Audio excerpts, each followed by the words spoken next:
I think we are live. How many minutes, Tyriece, Simon? Elijah Jones. This is a special MMA news recap of the week.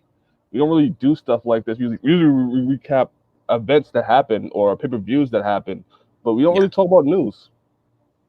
Yeah. This is hopefully one of the first of many, if well received, shows that we'll do. So we're just here to talk about the one thing we always talk about, Tyreece, which is MMA. Yeah. And there's something going on with StreamYard where we do it live, and we're doing it live right now, and it won't be published until tomorrow. So hopefully you see this. If you like what you see, please subscribe, like, and leave a comment. Tell us what you think. Yep. Please do. All right, Elijah. Let's start with what I think everybody has been talking about all week, and that is the GOAT. And this is why I titled Jon Jones remains the GOAT. The GOAT.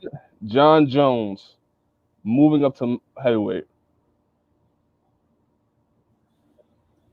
Jon Jones has touted for the last, I want to say, 4, maybe 5 years about a possibility of having a fight at the unpronounced, the baddest man on the planet division known as heavyweight in UFC, with an upper limit of 265. And of course, you can weigh as much as you want, but generally the people within this category, people within this division, tend to weigh between 230 and to 265.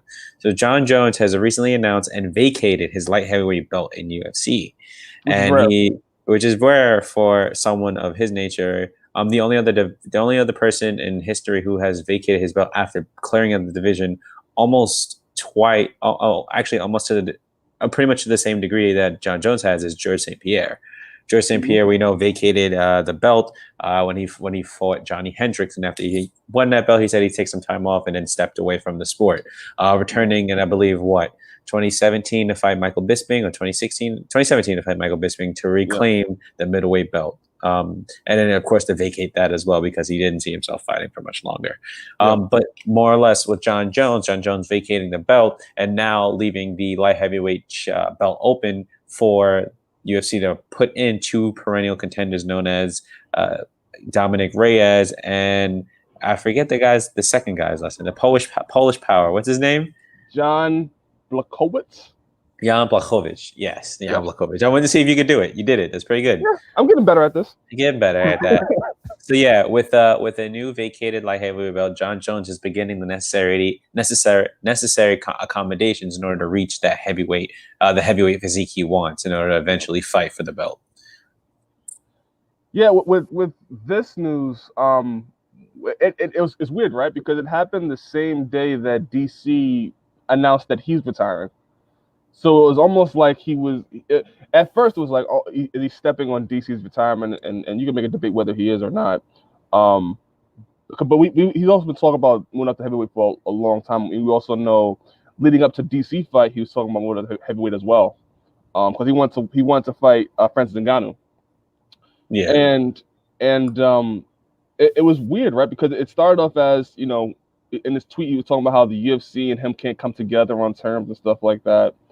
And then later on in the day, it was like, great talks with the UFC. I'm officially vacating my belt, and I'm going up to heavyweight. And that move, it felt like it changed everything. Like I was calling you and texting you throughout the whole entire time because it felt like everything changed. Like sooner or later, we got Anthony Johnson is coming back in the UFC. He's going to be going back to light heavyweight. It was speculated he's going to heavyweight, but now he's going back to light heavyweight.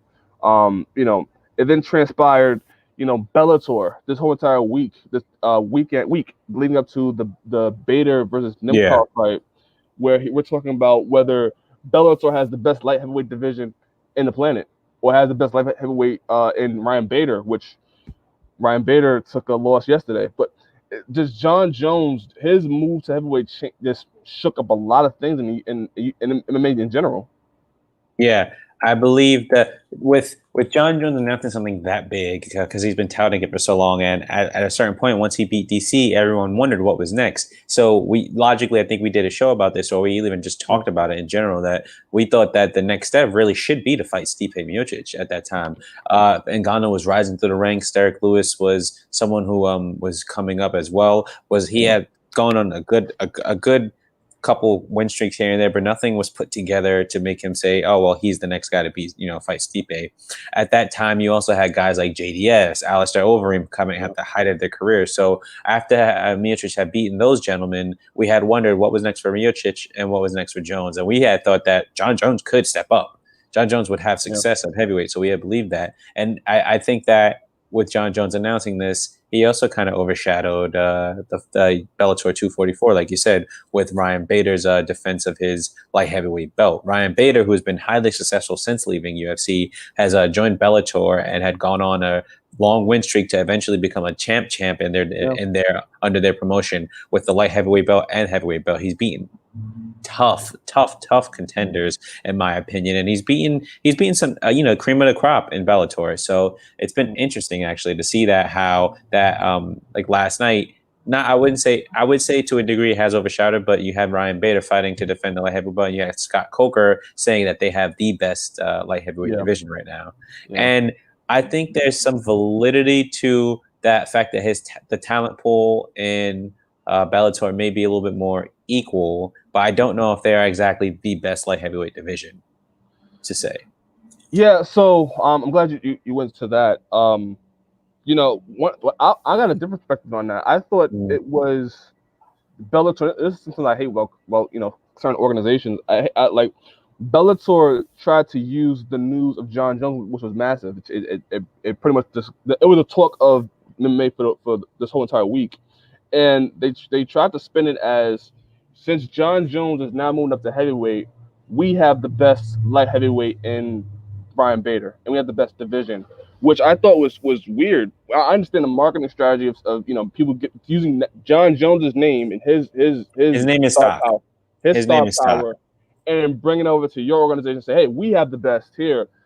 But for me, I always hate it when a company tries to compare themselves to another company, right? Yeah. I feel like if you feel that you are the best, you have the best division, and you have the best fighters, I don't need to hear about the other company. Tell me about you. Like I don't need to hear you compare, or you say, not them. We have the no. Just say no. We have the best. This is who we have, and stuff like that. I don't like mentioning other companies. Like you never hear people mention Bellator. I'll say this. Well, UFC doesn't actually have to mention Bellator because they are, to be honest with you, they are the number one company for mixed martial arts, right? That at the top stands UFC. And in that below them can make the argument of Bellator. You could throw in ONE FC there. Those two promotions are probably the next ones for premier MMA, around globally. Ryzen can be made, but see the thing about Ryzen could be in that category too. But the thing is, Ryzen also has kickboxing, and then they have MMA. So you have to be careful about that too. When you're saying MMA organization, and on that regard, Ryzen tiptoes in both kickboxing and mixed martial arts. So you have to be careful about that. But with that being said, it's always going to be some level of competition, and UFC. If we're being honest with you, UFC is the standard. Let's be honest, right? UFC has been able to do with the sport, which is within the last 10. Let's look at the last 10 years alone, right? Yeah. Let's look at from 2010, from when we basically started watching till now. I believe around 2010, maybe 2011 is when Jon Jones was supposed to fight Dan Henderson, and he got out. Then Chael Sonnen filled in at 205. That was when Jon Jones murked him and almost lost his belt, right? And then we saw the rise of like the new wave of MMA. I want to say me and you started watching when the new wave of people came in, like the TJ Dillachars, the Cody Gambrandts. We had the people like that. Conor McGregor ushered in. We remember watching his first fight. I think it was against Marcus Brimage, right? We have what UFC has done, and being the fact that they're at the number one spot, they're the pinnacle of the sport. So I don't see an issue with other companies comparing themselves to UFC when it comes to certain things. But with that being said, the issue is saying that you have the best light heavyweight division. I still don't think that's a true statement, right? Because when you look at the talent pool, everyone comes to UFC because that's the cream of the crop, right? Like that's the number one premier organization. So you're fighting technically the best guys. Now that doesn't mean that all the best guys are in UFC. That's a statement we've always made. There's people out there who, are absolute monsters, and we're murking, and then it gets to UFC, like Yuri Prochazka, right? That man's been murking outside, and he beat top 7 contender, a former title contender in the second or third round, second round, if I'm not bugging. Yeah. So like that I understand the comparison, but to say they have the best light heavyweight division now, that's not a state. That's not a valid statement, and it's only because they have such a deep pool of UFC does really good with the acquiring talent as well. Oh, Load Code. What's up, Low Code? Happy Saturday, man. I hope you're relaxing, or if you're at work, it's going easy, chilling for you. You said Jon Jones and GSP are anime characters. What anime characters are they? That's what I want to know. It depends. I feel like Jon Jones is definitely not a hero. He's an anti-hero. That has to be obvious. Jon Jones is the anti-hero. GSP is probably the straight-laced character in the anime who they live the life of a martial artist. They do. They truly do. Loco says they live the life of a martial artist. I think when it comes down to it, and you say that Bellator has the best light heavyweight division, I think that's false. What I can say is that Bellator has a really good talent pool, and that they have some guys who have had great resurgence from UFC, as well as pulling their own guys. Yes. But with that still being said, UFC's light heavyweight division, with the movement of people from middleweight and then the light heavyweights that are happening, I still think it's hard to say that you could have the best light heavyweight division. Now, last point I'm gonna make. Could say is that with Ryan Bader he's a very successful as a light heavyweight in Bellator. I will admit that. And he was fighting some tough competition. A lot of people don't give him this credit. He was gonna fight Daniel Cormier, and it wouldn't have been a bad fight. See, that's the thing, right? Because I think it takes away from Ryan Bader and takes away from what he's done. Because when you start comparing, saying Bellator has the best light heavyweight division, then we have to bring up the receipts. We have to bring up that Ryan Bader lost to Jon Jones, who is the GOAT, the greatest of all time. Then we have to bring up Ryan Bader's success in UFC and in him going to Bellator. We have to bring up the Phil Davises of the world, the Lyoto Machidas of the world, and like how they were kind of phased out a little bit. They were great. They have phenomenal careers, but they left to go to Bellator.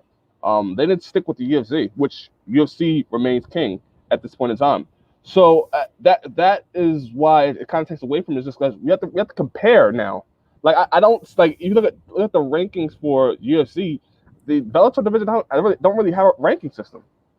Yeah, I mean, they don't. It's hard to say with Bellator, because the thing with Bellator, you're right. Like they're ranking UFC's, and that's another thing, right? Because UFC's the top promotion. They're just the standard, no matter in every facet of the sport of MMA and mixed martial arts, right? And any organization, they have a ranking, they have a standard. Now, I think UFC tries to be more strict with theirs, but it doesn't end up working out. Let's be honest, right? A fight to make is a fight to make. But with that being said, I think even other organizations are even less strict, honestly, if that's the case. So you know what I mean? So it's like. I don't know. I'm not denoting any organization. I think all organizations have their unique things about them. But when it comes to it, you can't say something like that and it's really not true. Yeah. At least for me. I don't know how you feel. I see someone walking in the background. He's fixing my house a little bit. He's lying. They're building a cage, and Terry Simon's address will be the Next Fight Island. So tune in, everybody. Listen, next year I'm actually working on doing some more boxing equipment and punching bags and stuff like that, and some mats. So yeah, I'm actually working on that. Listen, man, I haven't kickboxed in forever. The other day at work, I just did a front kick and it went real high, and my coworker was like, "Oh my god, you really do kickbox?" And I was like, I wouldn't lie to you about that. I was like, but then again, people be lying. So next year, I'm going full in on training. Do it, dude. Yeah. What I will say is this: it's definitely living, like Load Code said, living that, I guess, warrior's way of life, or just learning about martial arts in general is exciting. So it's also, it makes you, it humbles you, it makes you a little bit healthier because it gives you discipline. So hey, man, it's a good time when you have someone to spar with, man. I play fight my brother who's like 6'2". I'd be hitting him, like, "Oh, too fast," but they hit me, be like, Your brother's a big boy. Big boy. Getting back to it though. Yeah, but like with Bellator, I think it kind of dampened a little bit, but good for them using the Jon Jones name and bringing some extra attention. I tuned into Bellator. I was tuned into Bellator anyway. Yeah. Vadim Nemkov, who was the protege of Fedor, beat Ryan Bader, which now sets up Nemkov potentially being the future of that division. And Bellator does a great job of. I think the one thing that you could say Bellator does a great job more than the UFC is they do a better job of building talent. I think because they're again, I think because they're not the number one, I think that's what helps them too. Yeah, I think that really because they can really look for talent, and yeah, they have some amazing talent at Bellator. There's a lot of good fighters at Bellator that a lot of people don't know of. yes, I also want to say it was an impressive win yes, by yes, it was. Nemkin last night because he not only did he study Ryan Bader, he pointed out a key flaw is that Ryan Bader doesn't fight backwards. So Loco said, "Yeah, I've not sparred in a minute." Yeah, man. Listen, it's this whole shutdown situation, this whole quarantine thing. It made me maybe go to spar and boxing and everything like that. So listen, one thing I can say about this whole quarantine situation is I was able to do more things at home that I weren't able to do before. Yeah, or it opens up the door for you to say, "Oh, let me try this," and then you like it. Yeah, yeah. But yeah, I think that Nemkov looks really, really good. I'm interested to see what he does next. They're probably gonna do a run it back. I think. I think so too. I think he's Yeah, going to run it back, and and that's a good thing about Bellator actually too, is that you can get a lot more rematches in Bellator yeah, than you can in UFC, and yeah, that in my opinion also allows someone like Ryan Bader to reclaim the belt because Ryan Bader again still a top contender in the light heavyweight division for them. yeah, This just wasn't his night, so now yeah, he can go back to the draw board, and this also creates those vignettes or those moments where they're also able to do those trilogy fights, and I think that's yeah, something that Bellator has had a lot of, from yeah. Daniel Strauss to Pat Curran, Daniel Strauss to fighting Patricio fighting Michael Chandler versus Alvarez. Mm, I think Bellator's ability to market their trilogy fights is one of their better assets in my opinion. As since they're not the I don't know if that ties in with them being the second best promotion or anything like that, but they because they are. don't have They are. I don't I think they're very popular. They have a lot of talent, but because they're the cream of the crop, keep fighting each other all the time. You Yeah, always want to see those guys fight again, and I think that's what makes Bellator so unique in terms of an MMA promotion, is that they can have these guys fighting over and over, and you really don't get sick of it, in my opinion. yeah. I haven't. I've tuned in for a lot of them, and I like them. Yeah, I think Bellator's bantamweight division hit their featherweight division. I think it's one of the best. Yeah, I love what they're doing with the tournaments they do. Like which the UFC bantam and featherweight. Yeah, UFC can't do that. can't do that, Can't do which I that think is anymore. great. They're gonna have Juan Archuleta versus Patrick Mix, I believe, coming up soon, which I think is gonna be interesting. Leo Machida versus Phil Davis coming up soon. So I definitely if you watch UFC and you're a fan of MMA, I would definitely tell you to check out Bellator as well because I think Bellator do have a lot of talent and do have put on amazing fights. But in terms of comparing them to the UFC's light heavyweight division, I personally I just want to see both of them do well, and let's see uh, the divisions grow and the people that come out of it.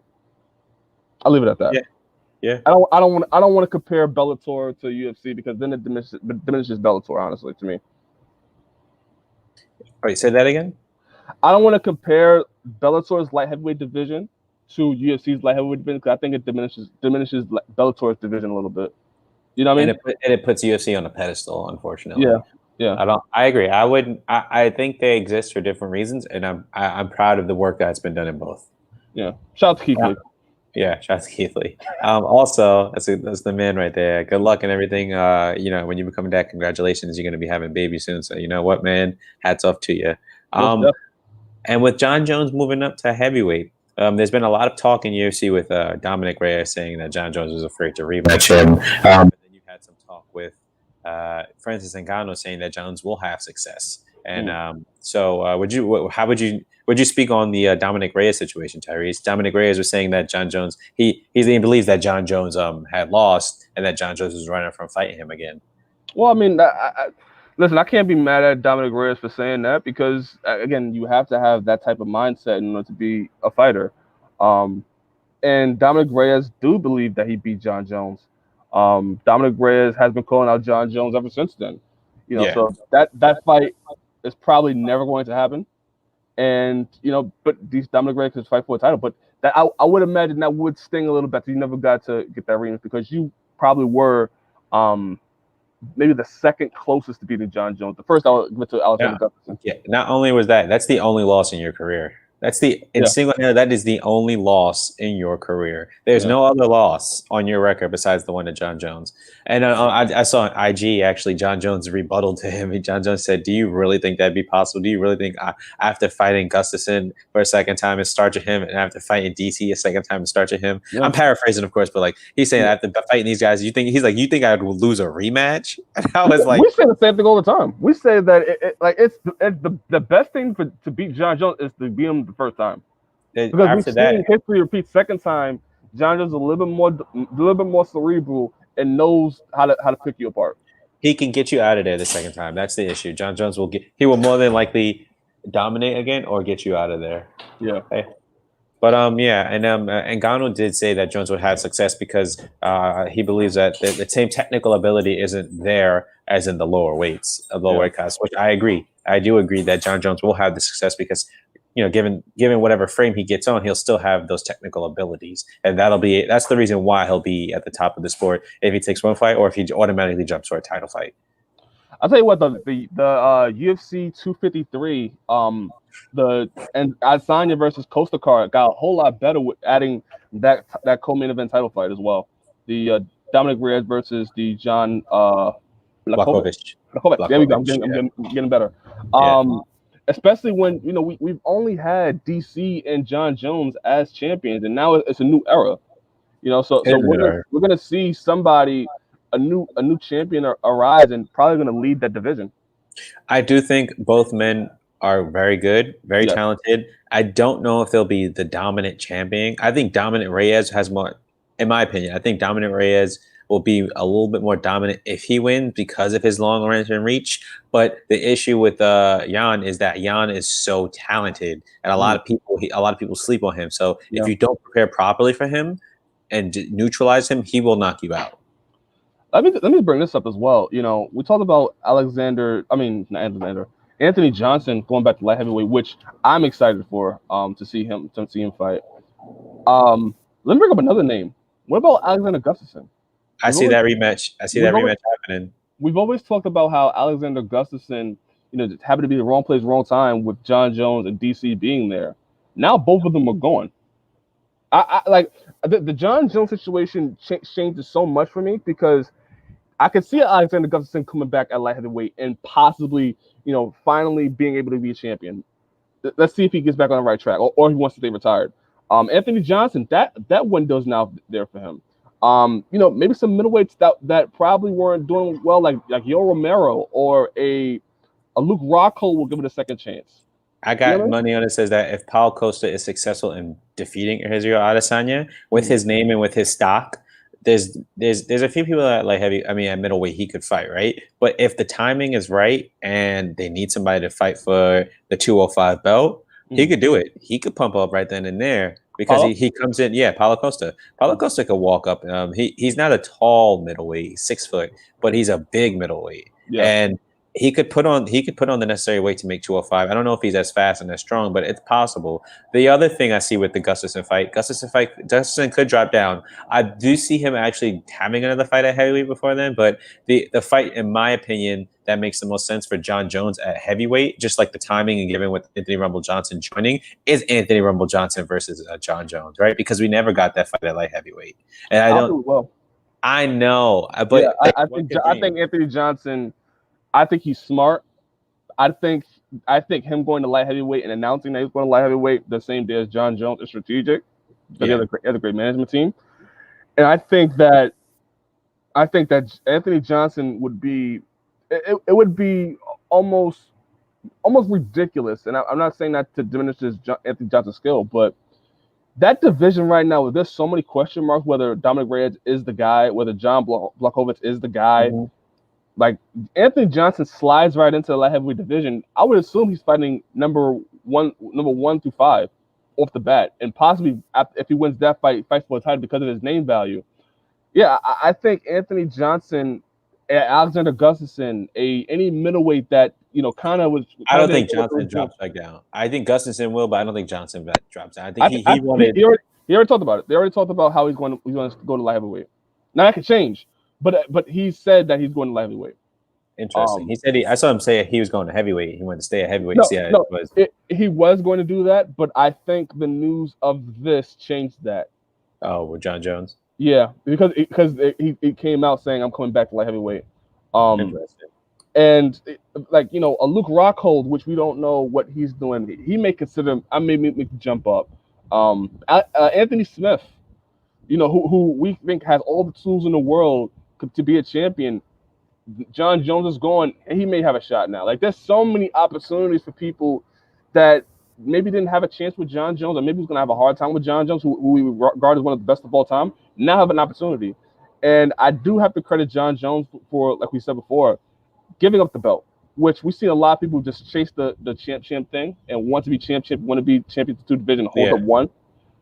For him, just like GSP, to give up the belt and to let the division grow, very selfless. It's great.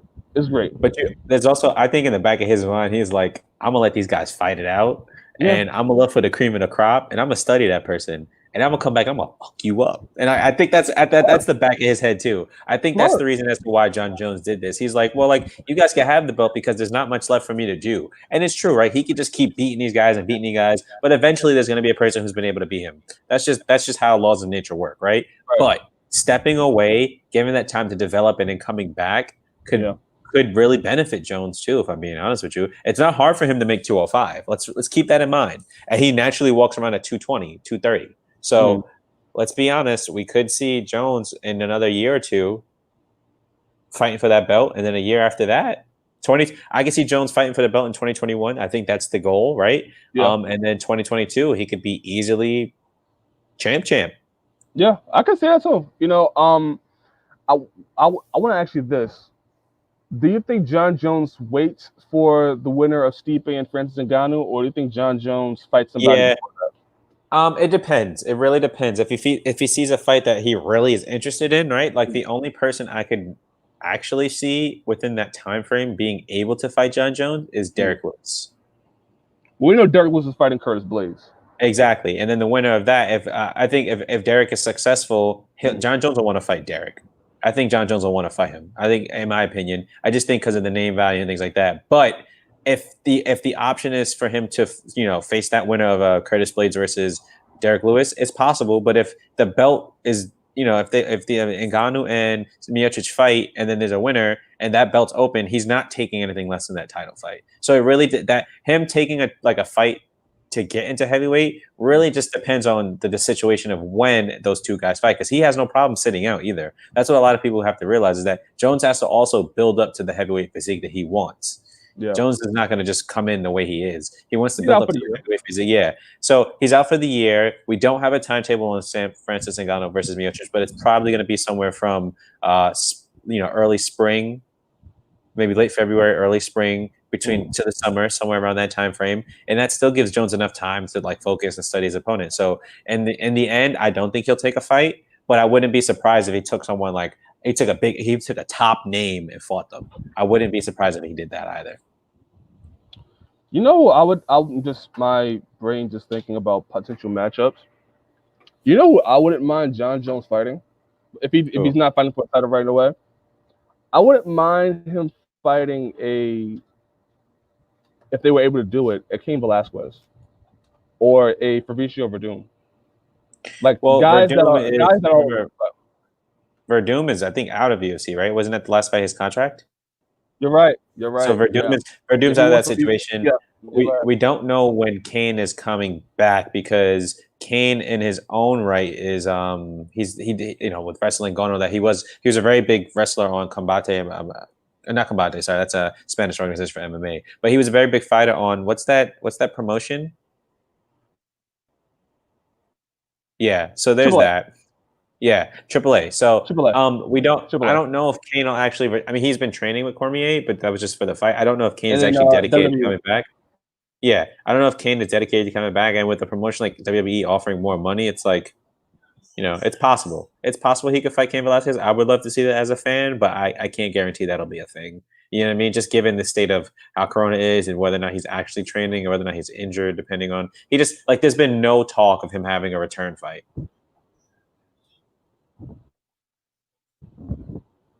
Can you hear me? There's a little delay.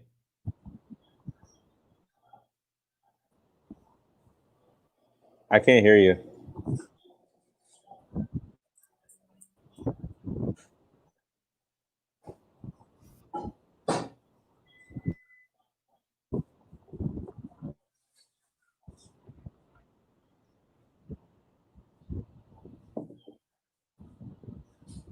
No, I agree. There was a little bit of lag. I just yeah, it is a little late, but I got you. Okay. Can you hear me now? Yeah.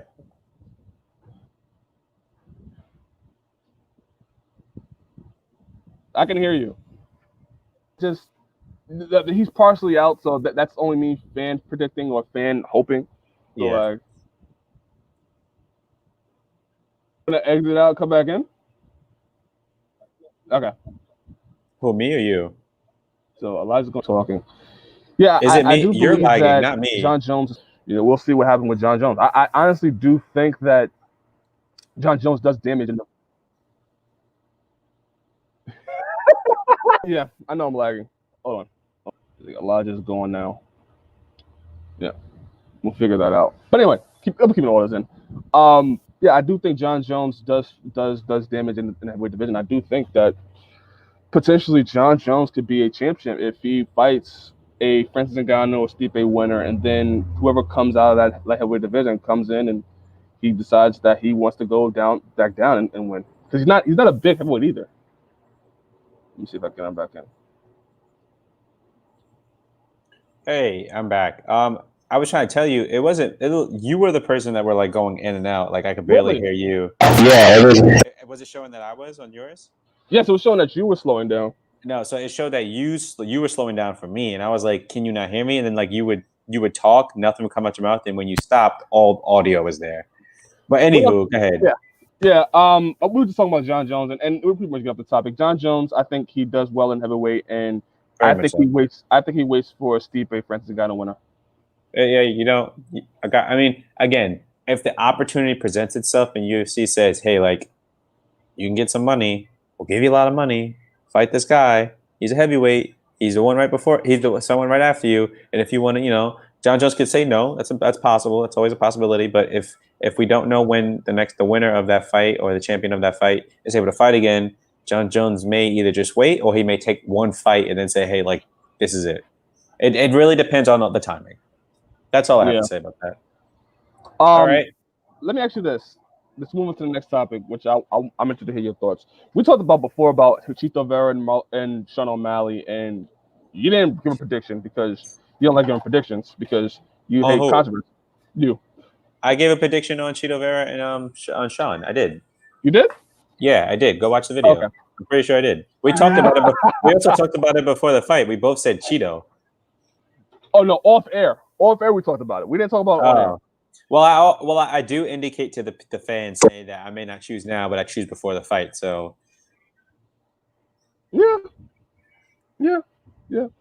and the only fight in history I've ever not been able to choose is Miocic versus DC, which I told you was very possible for me DC to lose, but you were like, nah, IQ is too high. It's just too high. Tyreece know everything. I put myself on the line for you, man. I put for the show, for the content. Finish it. Just finish, sir. Chito Vera beats Sean O'Malley via leg kick. I'm calling it. He beat him via leg kick, and then that's a TKO. But with Sean O'Malley, what have your thoughts on Sean O'Malley after this whole week? Because it's gone from him saying that he'll be better and that the usual I'll be better, I'll be stronger, stuff like that, to now, oh, this guy didn't beat me. I'm way better than this guy. This guy's a journeyman, and I'm gonna be the champion and stuff like that. And how has your attitude changed towards Sean O'Malley?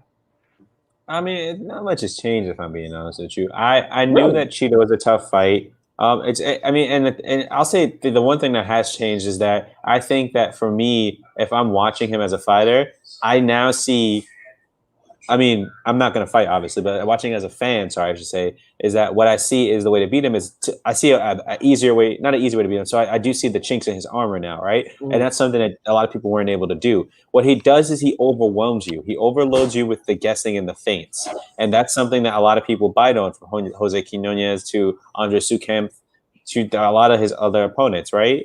So Mhm. it's the feints are what get you with him, and knowing when to bite, when not to bite. I think Chito Vera was able to figure that out as that first round unraveled, and then to his success, he was able to start landing and start getting his offense on. So for me, just personally, it seems like there's a way now that a lot of people can start game planning for a guy like Sean O'Malley. The second thing that I can say actually did change is I wonder if he's just trying to get his name because he knows he's lost a little bit of stock in getting finished, right? So I wonder Mhm. if he's just trying to reclaim that stock by saying by saying that Cheeto Vera sucks, or like this guy's going to be a journeyman. I wonder if that's him. If he's truly being honest saying that Cheeto Vera sucks, it's like you can't really say that because Cheeto Vera beat you.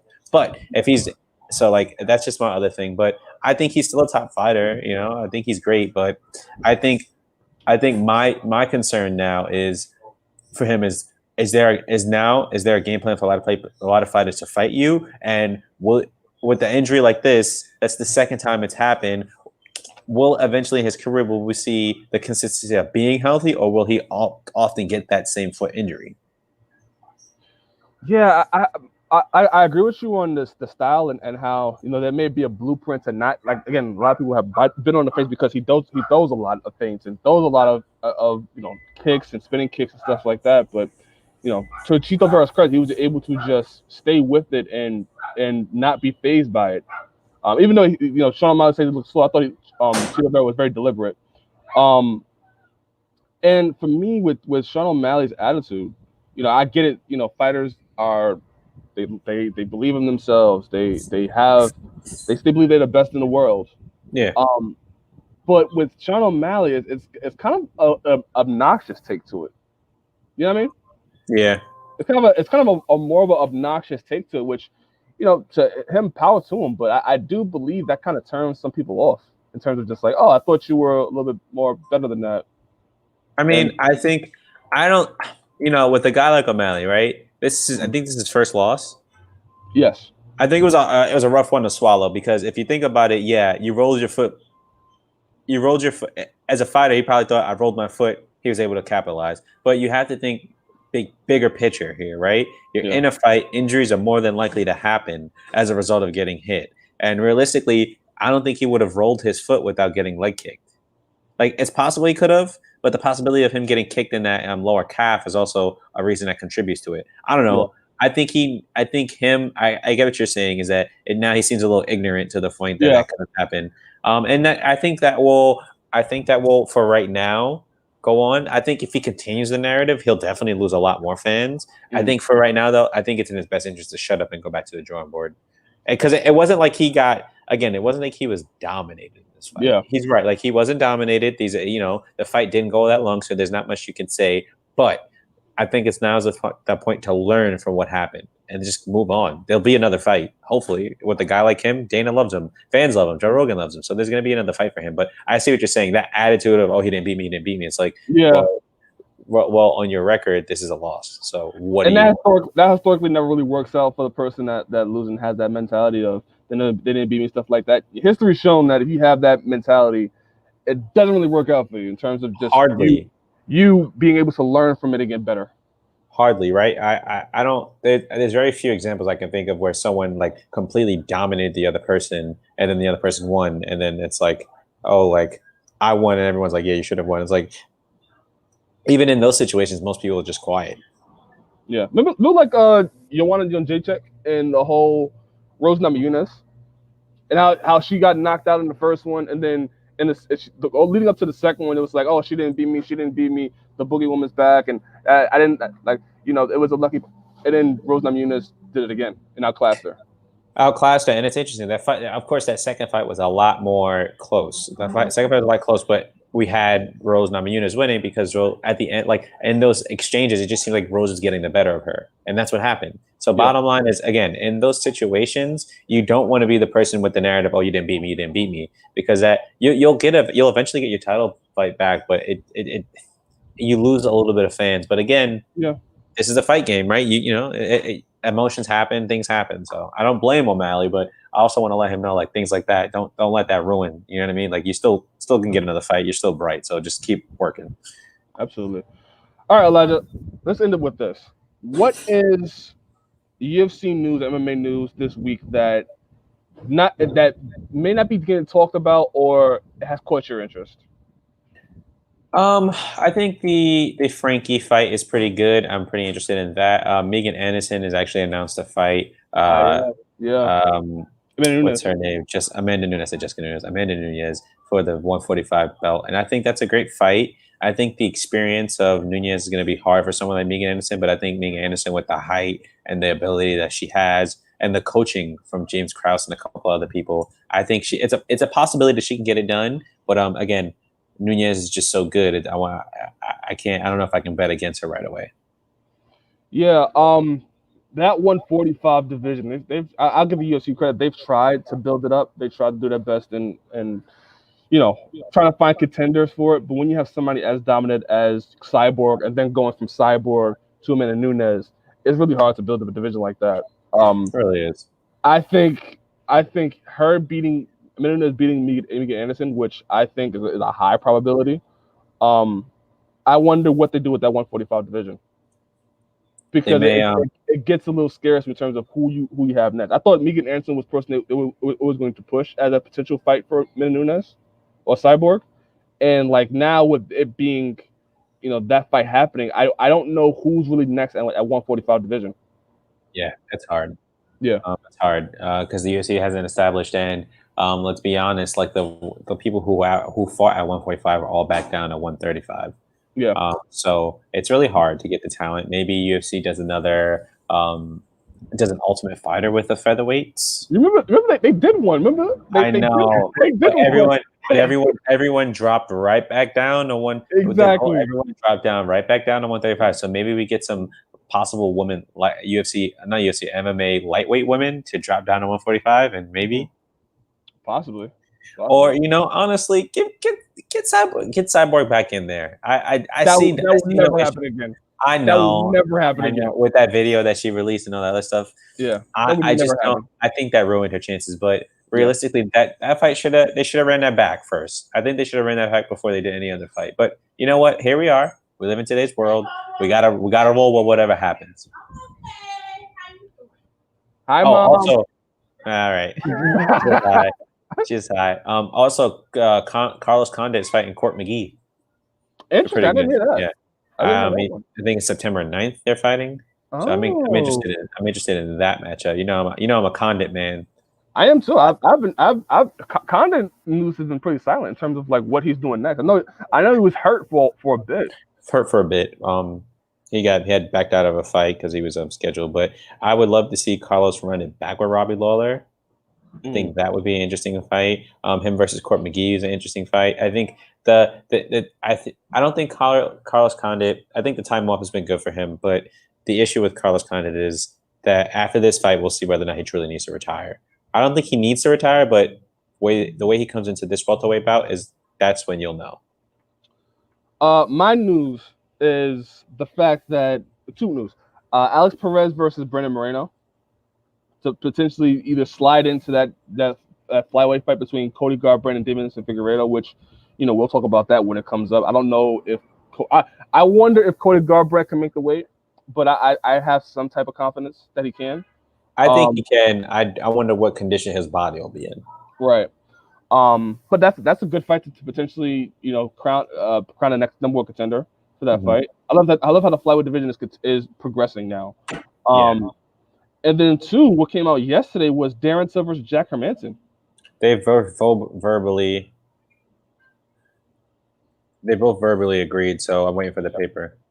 Yeah, but that's to me interesting because we still don't know what Darren Till's condition is. He tore his ACL, I believe, right? Yeah.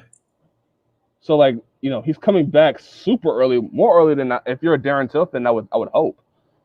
Against Jack Hermanson, who was extremely tough and who can grapple. It's an interesting fight. I wouldn't expect to see Darren Till versus Jack Hermanson, but here we are. Okay. It's gonna be really interesting to see what they do with Darren Till, because if Darren Till loses his next fight against Jack Hermanson, you really wonder what the UFC plan is for Darren Till, because Darren Till was pushed as the next guy.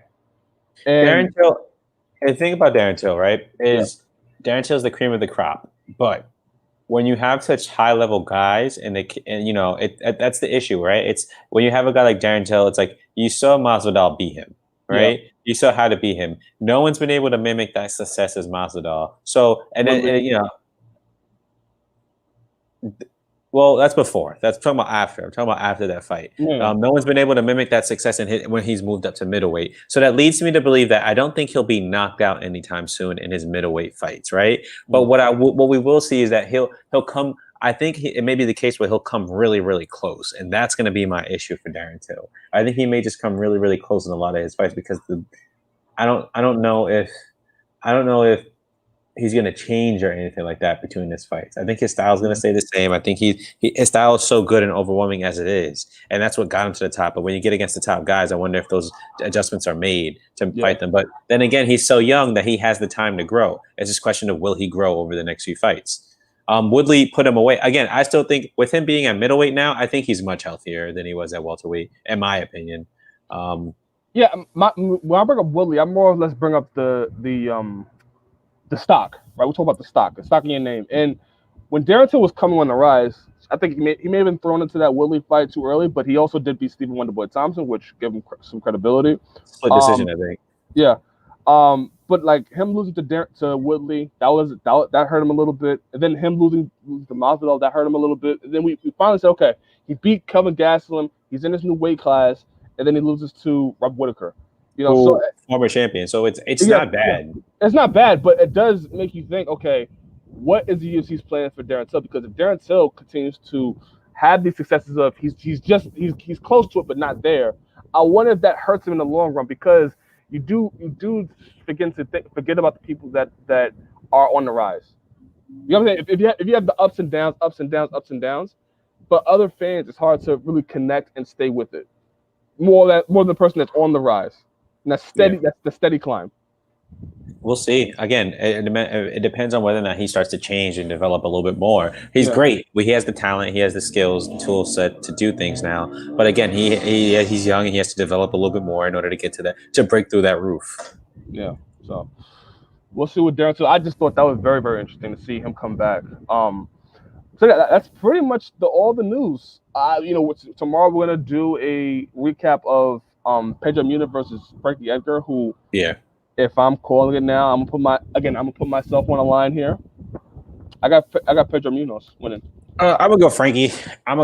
But I wouldn't be surprised. Okay. I'm gonna go Frankie. I liked Frankie when he was a lightweight, and I think he had the speed. I think Frankie's gonna be able to edge him out. I think Pedro Munoz is a solid bantamweight, though. I think, and I saw that he was bigger than him. I was like, whoa. Yeah. I noticed that. I was like, wow. I didn't think, because Pedro Munoz is fighting guys who are usually taller than him. So like he fought Frankie. I was like, wow. I wonder how the wrestling. I want the wrestling to be a factor for Frankie in this fight, because I think the wrestling has always been such a good thing for him. I don't want him to go just take down, but the mixing up, I think, will be interesting for Pedro Munoz. We'll see those lower leg calf kicks, but I think Frankie's going to be able to neutralize a little bit of the jiu-jitsu, a little bit, not all of it, a little bit of the jiu-jitsu with his wrestling. But we'll see. We'll see. Well, this has been a first little experiment. Doing not covering an event, but covering news. I like it. Yeah, me too. I was asleep before this. I'm not going to front. That's where I was coming from. I was knocked the fuck out. Yeah, well, I'm about to go watch some basketball. There's some other box fights on today. There's a boxing fight. Dillian White versus Povetkin, who fought Anthony Joshua. There's Sean Porter's fighting on PBC. There's a bunch of other stuff on. So, guys, enjoy today. Enjoy a nice Saturday. A bunch of stuff to watch. I say watch the UFC, though. Always. Signing off. My name is Tyriece Simon. Jon Jones. It's been a special MMA news recap. Have a nice day, guys. Later.